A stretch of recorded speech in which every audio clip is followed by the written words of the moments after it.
Welcome back to Unlock, Empower, Transform with Che Blackmon. I'm your host, and today is episode 15, Measuring What Matters, High Value Leadership ROI. Let me paint you a picture. I once sat in a boardroom where an executive proudly announced they'd invested $500,000 in a culture initiative. When I asked about the results, they showed me employee satisfaction scores. That's it.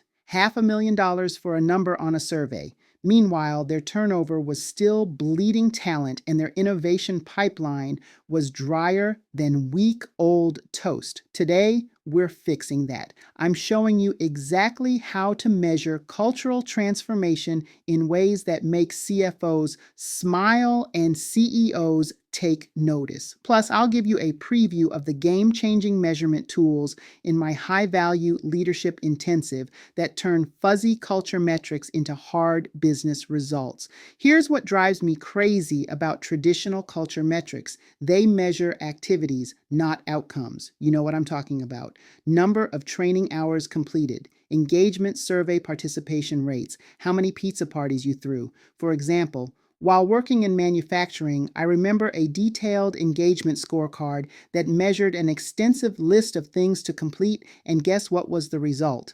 The plants with high scores on the scorecard measure of activities still had crap engagement scores and high turnover rates. That's like measuring your fitness by how many gym memberships you bought, completely missing the point. In Chapter 12 of High Value Leadership, I introduce performance metrics that actually connect culture to business results. Because here's the truth nobody wants to admit. If you can't measure it in dollars and cents, executives won't invest in it.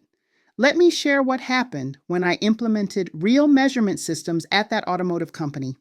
We stopped tracking employee happiness and started tracking what I call the value metrics. V, value creation per employee. How much revenue does each person generate? When we improved culture, this number jumped 23% in 1 year. A, advancement pipeline diversity. Not just who's in leadership, but who's being developed for it. We saw promotion rates for overlooked talent increase by 45%. L, lost opportunity cost. What does turnover actually cost you? Not just replacement costs, but lost knowledge, decreased productivity, client relationships. One company discovered each departure cost them $150,000. U, uplift in innovation. How many new ideas are implemented, patent applications, process improvements? Strong cultures generate 3 times more innovations than toxic ones. E, external recognition, client satisfaction, employer brand rankings, talent acquisition costs. When culture improves, recruitment costs drop by up to 50%. Now let's talk business case, because I know you're dealing with leaders who think culture is soft stuff. Here's your ammunition. Companies with strong cultures see 4 times higher revenue growth. That's not feel-good fluff. That's Harvard Business Review data. They also experience 40% less turnover, 72% higher employee engagement, and 12% increase in customer metrics. But here's the kicker, and this is what I teach in my course. You have to connect these metrics to your specific business model. A tech startup measures differently than a healthcare system. A nonprofit needs different metrics than a Fortune 500.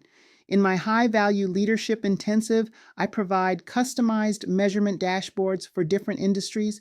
We're talking real-time culture health monitors that predict business outcomes before they show up on the P&L. One tool I'm particularly excited about is the Culture to Cash Calculator. You input your current metrics, and it shows exactly how much money you're leaving on the table with poor culture. I had a client discover they were losing $2.3 million annually just from preventable turnover. Suddenly, that culture investment looked pretty smart. Another game changer is the talent optimization matrix. It doesn't just measure performance, it measures potential being realized. Because what's the point of hiring brilliant people if your culture crushes their spirit? Speaking of measurement, remember the SHIELD resilience strategy? The L stands for learning orientation, and part of that is measuring your own growth and impact. You can't improve what you don't track. That applies to both organizational culture and personal leadership. In the guide, there's a whole section on creating your learning log with weekly reflection questions. One of those questions is, how am I growing as a leader? That's personal ROI measurement right there. Here's your quick exercise for this week. I call it the Impact Inventory. Step 1, list 3 cultural initiatives you've implemented or want to implement.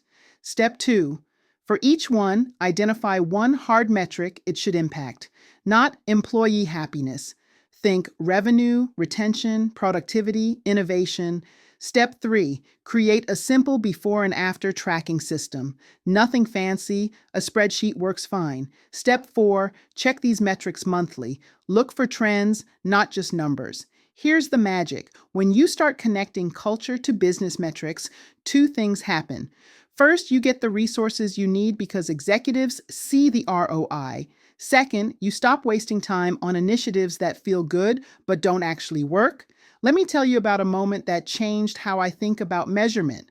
I was presenting culture data to a CEO who kept checking his phone. Classic, right? Then I showed him how a 10% improvement in our culture score would generate $4.2 million in additional revenue. His phone went down, his eyes went wide, and suddenly culture became his top priority. That's the power of measuring what matters. It transforms culture from a nice to have into a business imperative. Look, I get that measurement can feel overwhelming. When I first started tracking culture metrics, I measured everything: employee shoe sizes, favorite coffee flavors, how many people said good morning. Okay, not really, but you get the point. I was drowning in data that didn't matter. The frameworks in my course cut through that noise.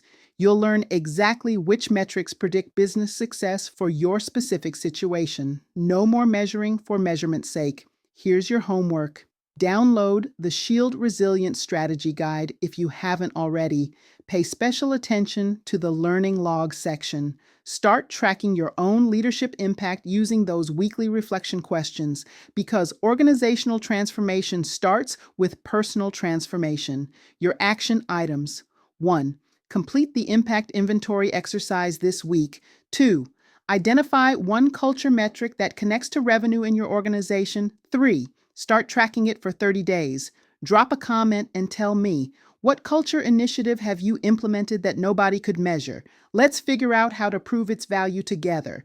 Next Tuesday, we're switching gears for something special. Summer reading special, top 5 leadership books that change my perspective.